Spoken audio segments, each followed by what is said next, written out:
దాంతోపాటు హోంమంత్రి గారు సరే ఆమె లా అండ్ ఆర్డర్ చూసుకోవాలి, ఆమె లా అండ్ ఆర్డర్ చూసుకోవడమే లేదు. జగన్మోహన్ రెడ్డి గారిని కట్టడి చేసే కార్యక్రమంలో కూడా ఆమె పాత్ర ఏమి కనపట్లే నాకు. అంతా మన లోకేష్ చిట్నాయుడు గారిదే, అలాగే మన చంద్రబాబు నాయుడు గారి, వీళ్ళే కాపలా కాసుకుంటున్నారు. ఈ మాత్రం మైక్ ముందుకు వచ్చి జగన్మోహన్ రెడ్డి గారిని, జగన్మోహన్ రెడ్డి గారి కుటుంబానికి సంబంధించిన అంశాల గురించి మాత్రం చిలవల పొలవలుగా మాట్లాడే కార్యక్రమం చేస్తుంది. అసలు హోంమంత్రి అవసరమైతే హోంమంత్రి సరిగ్గా పనిచేయటం లేదు, అవసరమైతే హోంశాఖ నేను తీసుకుంటా అన్నాడు ఆ మధ్యన డిప్యూటీ సీఎం గారు. గుర్తుందిగా మీకు? ఆమెకు భయం పట్టుకున్నట్టు ఉంది, ఏదో మంత్రివర్గ మళ్ళా రీషఫలింగ్ అన్నారు, తీసేస్తారని భయం పట్టుకుందాం. మరి రోజు వచ్చి జగన్మోహన్ రెడ్డి గారిని తిట్టే కార్యక్రమం చేస్తుంది.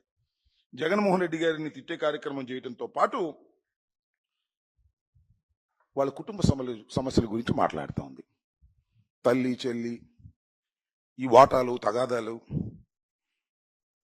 ఎన్సీఎల్టీకి వెళ్ళినటువంటి సందర్భం గురించి మాట్లాడుతూ ఉంది. మాట్లాడమ్మా, పర్లేదు మాట్లాడు. నీ గురించి మాట్లాడలేము. నీ కుటుంబ సమస్యలు ఎవడో తెలియదు. నీ కుటుంబ సమస్యల గురించి మాట్లాడటం మొదలెడితే ఎక్కడి దాకా వెళ్తుంది వ్యవహారం? నువ్వు కోర్టుకు వెళ్ళలేదా? చెక్ బౌన్స్ కేసుల్లో నీ పుట్టుపూర్వతలు మాకు తెలియదా?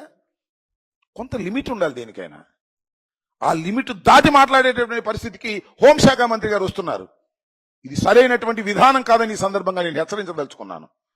ఎస్, కొన్ని ఇబ్బందులు ఉన్నాయి, కుటుంబంలో ఉన్నాయి కాబట్టే గత్యంతరం లేని పరిస్థితిలో చట్ట ప్రకారంగా తాను షేర్స్ వారికి బదిలీ చేయలేదని చెప్పి న్యాయస్థానానికి వెళ్లారు జగన్మోహన్ రెడ్డి గారు. న్యాయస్థానం అదే చెప్పింది కదా, ఆయన బదిలీ చేయలేదు కాబట్టి ఆయనకే ఉన్నాయని తీర్పు ఇచ్చిన తర్వాత కూడా మీరు పిచ్చి పిచ్చికి మాట్లాడతారేంటి? అంటే ఏదో ఒక విధంగా వారి కుటుంబంలో ఉన్న సమస్యల్ని ఎన్కాష్ చేసుకోవాలనే తాపత్రయం తప్ప మీకు మరొక మార్గమే లేనటువంటి పరిస్థితుల్లో కనిపిస్తున్నారు. సక్రమైన పరిపాలన లేదు. జగన్మోహన్ రెడ్డి గారిని 24 గంటల్లో కట్టడి చేసే కార్యక్రమాలు, అన్యాయమైన అక్రమైన కేసులు పెట్టి అందరినీ నొక్కేయాలనే కార్యక్రమాలు, ఈ కార్యక్రమాలు తప్ప చక్కని పరిపాలన చేయాలని, రాజధానిని నిర్మించాలని, పోలవరాన్ని నిర్మించాలనే జ్ఞానమే మీకు లేకపోగా కేసులు పెడుతున్నారండి. దాని దుంపదేగి ఎంతమందిని పెడతారో నాకు అర్థం కాలేదు. మీరు మా మంత్రివర్గంలో పనిచేసిన చాలా మంది మీద కేసులు పెట్టారు.